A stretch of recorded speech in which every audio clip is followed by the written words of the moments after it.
No vieš čo mi sa tá svadba páčila, ja nemôžem nič povedať. A za to, že si ženich vypil, však nebol sa modliť, nebol v kostole, mne to neprekážalo. Že mne sa svadba páčila. Ja som nebol na púti, ja som si vypil. Čo? No to nič není zlé. Ale my sme sa nebrali kvôli tomu, že som tehotná, ale kvôli tomu, že sa máme radi. Áno, to je pekné No. všetko, lenže či je tehotná.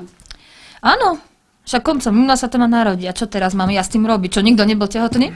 A čo to bude, môžete povedať? No bude to chlapec a bude sa volať, aj to viem, že mi dáte otázku po otcovi. A ten kaučoho máte tú modrinu na tvári.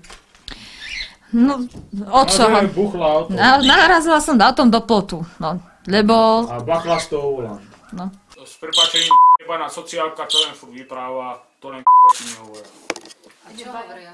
No, furt majú furt nejakú sťažnosť. Nie, Už tu nie, máte koho? Sociálka. Sú tu? Á, Máte chod to vonku vybaviť. no, počkaj, predsa. Ale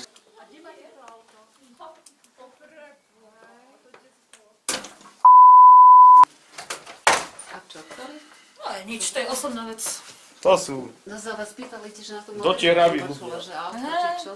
Aj, ale však Boha nikto nenabral auto, ale čo je. Tak to takí tiny chodia riešiť, kde má čo mám monok.